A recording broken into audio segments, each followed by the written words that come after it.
Primeira carta. Primeira carta do apóstolo Paulo aos Coríntios, no capítulo número 3, o apóstolo Paulo foi um dos últimos apóstolos a entrar para o ministério que o Senhor confiou, mas, por outro lado, foi um apóstolo que foi grandemente usado por Deus no ensinamento para as igrejas, por onde ele passou, aonde ele pregou, aos irmãos que creram. E aqui em 1 Coríntios, no capítulo 3, ele fala sobre a igreja, entre outros assuntos. E eu não quero tomar muito tempo, mas gostaria de ler a partir do versículo 1 de 1 Coríntios, capítulo 3. E eu, irmãos, não vos pude falar como a espirituais, mas como a carnais, como a meninos em Cristo. Com leite vos criei, e não com carne, porque ainda não podíeis, nem tampouco ainda agora podeis, porque ainda sois carnais, pois havendo entre vós inveja, contendas e dissensões, não sois porventura carnais, não andais segundo os homens? Porque dizendo um, eu sou de Paulo, e outro, eu de Apolo, porventura não sois carnais? Pois quem é Paulo e quem é Apolo, senão ministros pelos quais crestes, e conforme o que o Senhor deu a cada um? Eu plantei, Apolo regou, mas Deus deu o crescimento. Por isso nem o que planta é alguma coisa, nem o que rega, mas Deus que dá o crescimento. Ora, o que planta e o que rega são um, mas cada um receberá o seu galardão segundo o seu trabalho, porque nós somos cooperadores de Deus. Vós sois lavoura de Deus e edifício de Deus. Segundo a graça de Deus que me foi dada, pus eu, como sábio arquiteto, o fundamento, e outro edifica sobre ele. Mas veja cada um como edifica sobre ele. Até aqui no versículo 10, para uma curta meditação nesta escritura, é interessante nós considerarmos esse servo de Deus chamado Paulo, um homem mais, digamos assim, urbano do que rural. Ou seja, o apóstolo Paulo, quando nós lemos nas Escrituras sobre as figuras que ele apresenta da igreja, ele apresenta muitas figuras dentro da parte urbana, das cidades, mas também ele apresenta aqui, como nós vimos, a figura da igreja como uma lavoura, como uma plantação. E certamente o apóstolo Paulo, que era conhecedor do Antigo Testamento, ele observou atentamente como Deus usava a linguagem do plantio para associar o seu povo com a linguagem do plantio. Logo no primeiro livro, nos primeiros capítulos, nós lemos que o Senhor Deus plantou um jardim no Éden. E ele fez com que aparecessem as árvores frutíferas, as ervas, e tudo aquilo que a terra precisa, que a terra poderia produzir. O nosso Deus, como um agricultor por excelência, ele fez com que acontecesse aquelas coisas que nós conhecemos, das árvores que cresceram, dos frutos que tinham no jardim, e deu até uma proibição para que Adão e Eva não comessem do fruto de uma árvore que estava lá no jardim. E o nosso Deus também ele fez comparação de Israel como uma vinha, no capítulo 5 de Isaías, desejando usufruir da produção, digamos, da vinha, no sentido do povo de Israel. E assim por diante, nós vemos muitas figuras na Bíblia, figuras que trazem ensinamentos. O próprio Senhor Jesus usou muitas figuras também quando ele fala da semente, do solo, a semente que caiu na beira do caminho, a semente que caiu entre os espinhos, a semente que caiu no meio dos pedregais e a semente que caiu numa boa terra. Então o Senhor Jesus, ele usou muita figura de linguagem, e de fato as figuras chamam muita atenção. Aqui tem alguns quadros, às vezes uma foto chama muita atenção do olho e assim por diante.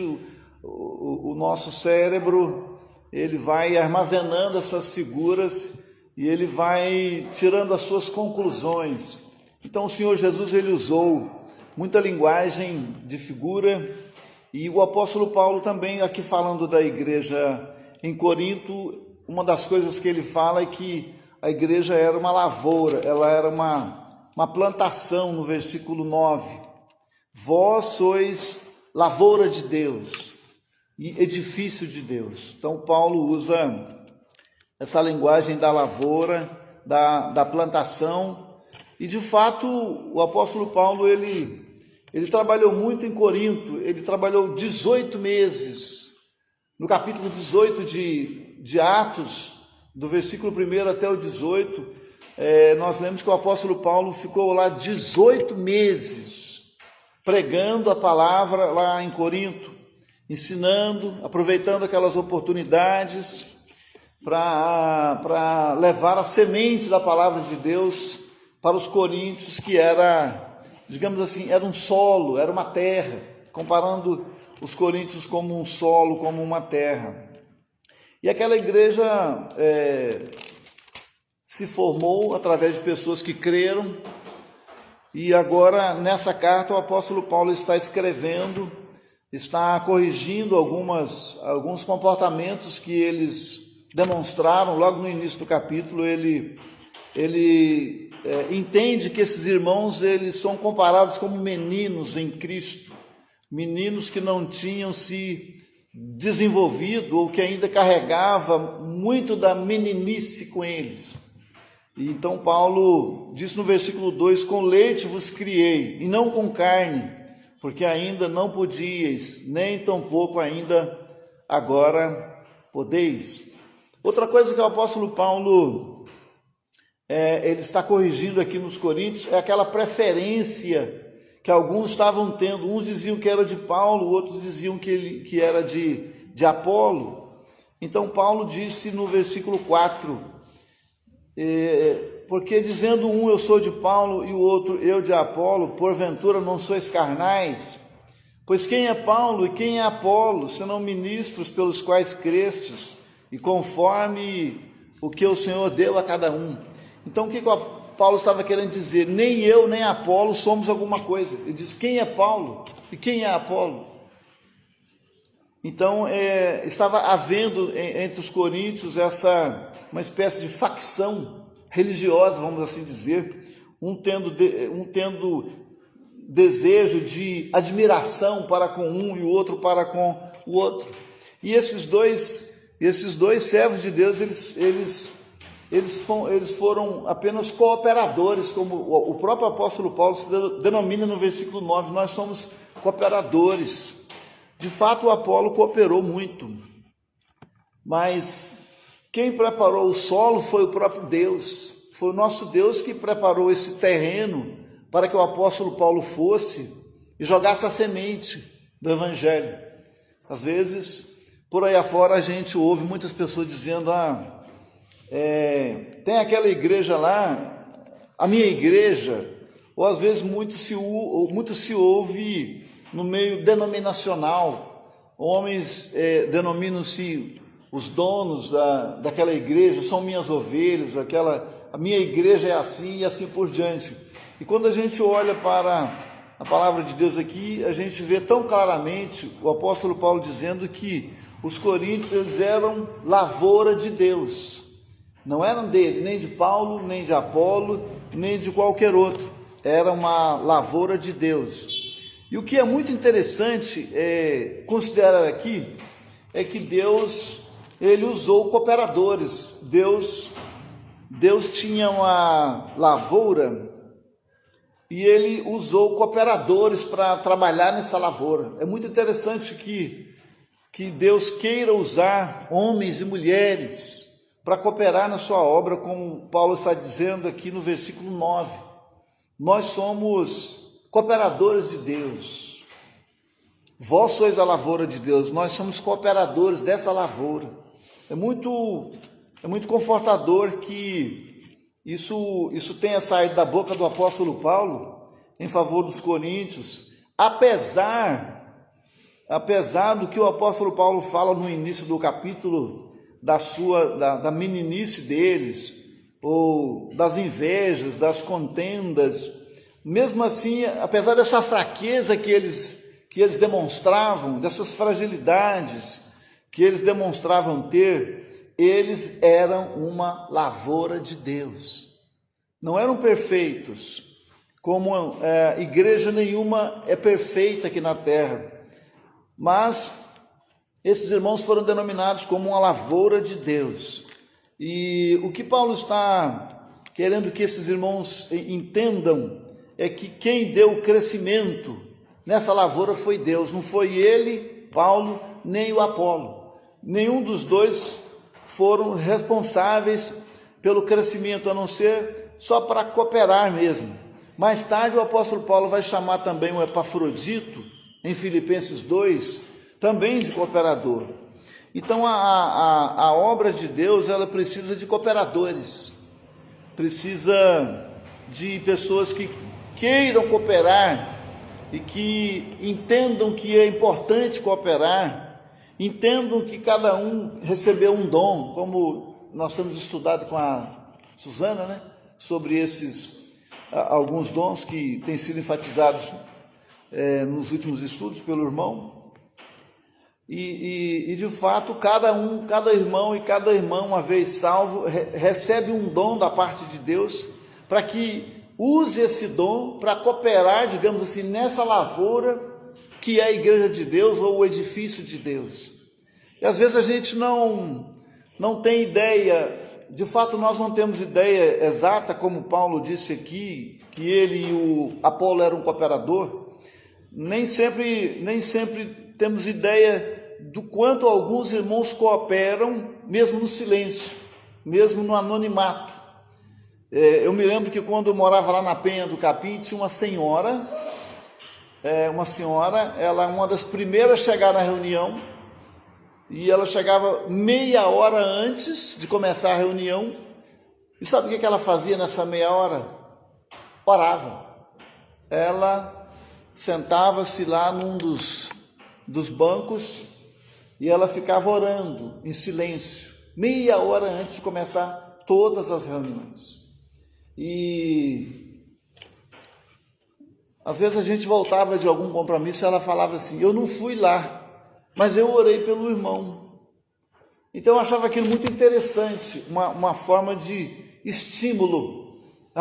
Eu estava lembrando do irmão nas minhas orações. E de fato, quando isso acontece, quando um irmão ora pelo outro, ou uma irmã está orando pela igreja, ou por irmãos individuais, eles estão cooperando no silêncio. Foi mencionada agora há pouco a irmã Suzana, que foi recebida recentemente. Se tem uma coisa que vai ser muito útil para a irmã Suzana, as irmãs chegarem, dar uma palavra de estímulo para ela. Seja bem-vinda, e estamos contentes com a sua vinda, com o seu desejo de vir para reunir. Uma palavra de incentivo, uma palavra sempre de boas-vindas, uma palavra de encorajamento. Isso faz uma diferença muito grande, especialmente nesse sentido de uma pessoa que está vindo e ainda com algumas dúvidas, com alguns receios, e com muitas perguntas ainda na sua mente, devido ao fato de passar um longo tempo congregando em alguns lugares.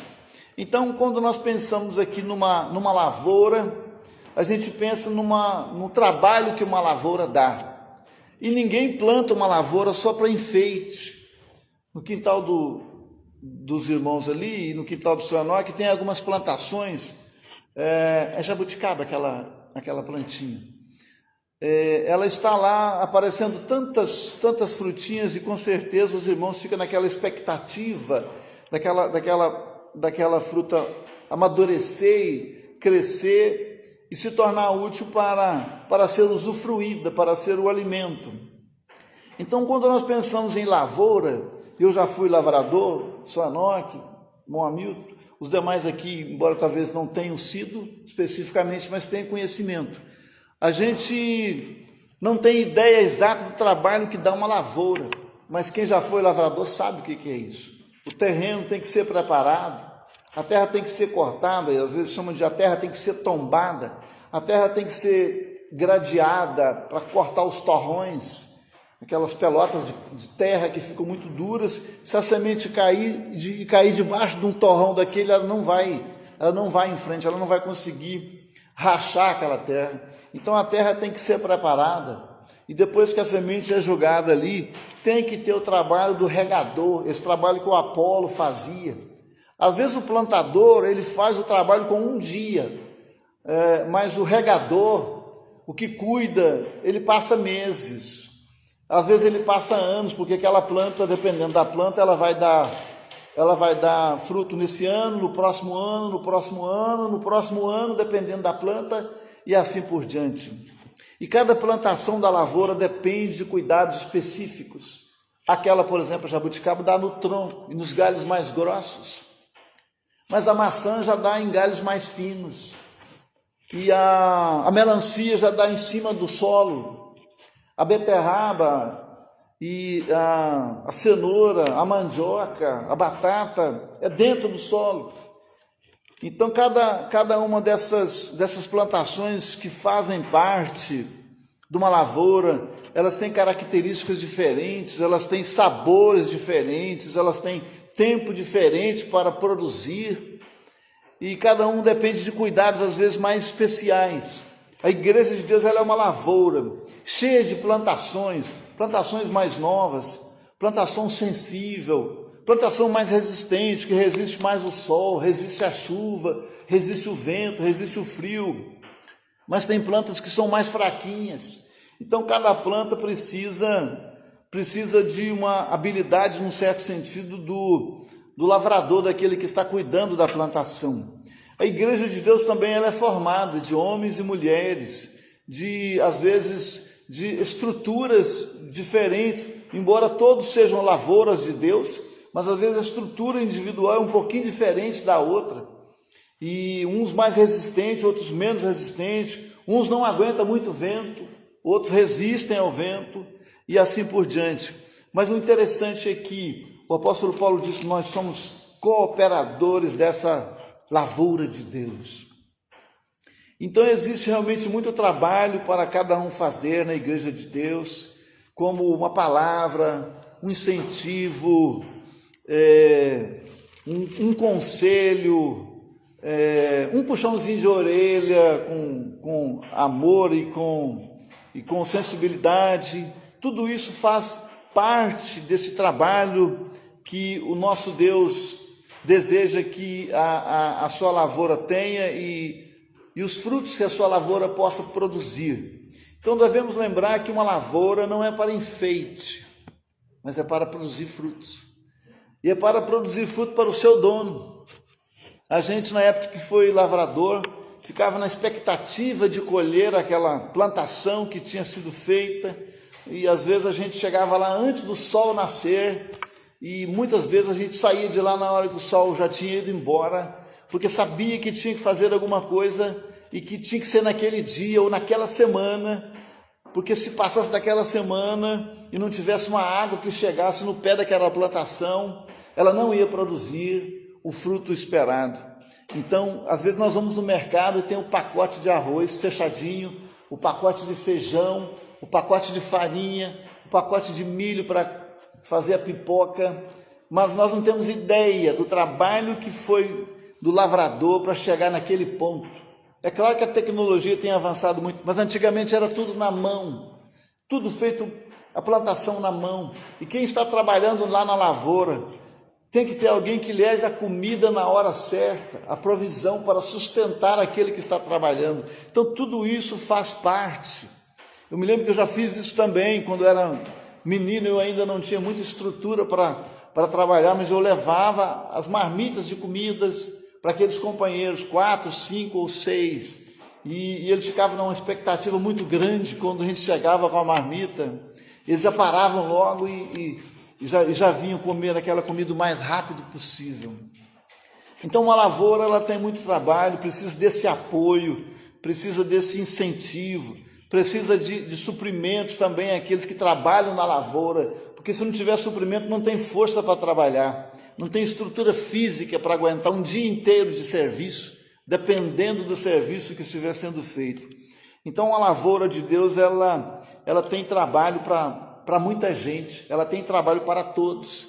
Existem aqueles e aquelas que não vão lá na lavoura, mas ficam na retaguarda da oração, na retaguarda do incentivo, na retaguarda da colaboração. E existem muitas atividades que podem e devem ser desenvolvidas dentro da lavoura de Deus. Deus é aquele que deseja receber os frutos que a sua lavoura venha produzir. Deus não quer que uma lavoura ocupe o solo inutilmente, como o Senhor Jesus Cristo viu uma árvore e ele esperava que tivesse fruto. Ele foi lá, mas só tinha folhas. E ele disse que aquela planta não ia mais ocupar a terra, porque ela estava plantada ali exatamente para produzir frutos, não apenas para ocupar o lugar de uma outra plantação. Então Deus quer que nós produzamos frutos. Pode ser que o fruto que um irmão produz, o outro não produzirá, mas ambos, todos nós precisamos produzir alguma coisa para o Senhor, uma palavra, um ato, uma intenção, uma colaboração. E às vezes, como mencionei agora há pouco aqui, alguns irmãos sobem à plataforma para entregar uma mensagem, mas existem aqueles que oram por eles, a gente já viu isso, e a gente já passou por isso. Eu me lembro que quando eu morava em Belo Horizonte, tinha um irmão que praticamente a gente sabia, quando ele ia ao púlpito, tinha 3 ou 4 passagens da Bíblia que ele usava mais frequentemente, e às vezes ele era mais criticado do que ajudado. E eu particularmente passei a orar por aquele irmão, para que quando ele fosse, mesmo se ele estivesse usando o mesmo texto, mas que ele pudesse apresentar uma mensagem que trouxesse satisfação para aqueles que estavam ouvindo. E de fato eu vi isto, aquele irmão simples, de leitura com certa dificuldade, mas ele começou a pregar de uma forma que a palavra do Senhor parece que fluía mais da sua boca, porque alguns irmãos estavam orando por ele. Então nem todos terão o dom para fazer esse tipo de trabalho, mas todos podem orar, e todos nós, de uma certa forma, podemos produzir algum fruto para o Senhor, para a sua honra e para a sua glória, porque foi Ele que fez a plantação, foi Ele que fez com que a lavoura produzisse fruto, no caso dos coríntios. E Ele plantou porque Ele quer receber frutos para a sua honra, para a sua glória, para benefício. Uma lavoura, ela traz benefício para tanta gente. Quantas pessoas vão ao mercado e se beneficiam daquilo que tem lá, que veio lá da lavoura, que eles não conheceram, eles são alimentados. Então o mundo está numa fome muito grande das coisas de Deus, e a igreja de Deus, ela pode ser também essa fonte de suprimento para muitas pessoas que estão famintas espiritualmente falando, através do testemunho, através da palavra, através de um gesto. Isso pode trazer um despertamento para que essas pessoas venham a conhecer o Senhor Jesus Cristo como Senhor e Salvador. Que o Senhor nos ajude nesse envolvimento na sua lavoura, que é a sua igreja, aqui expressada pelo apóstolo Paulo em 1 Coríntios capítulo 3. Que assim seja. Amém.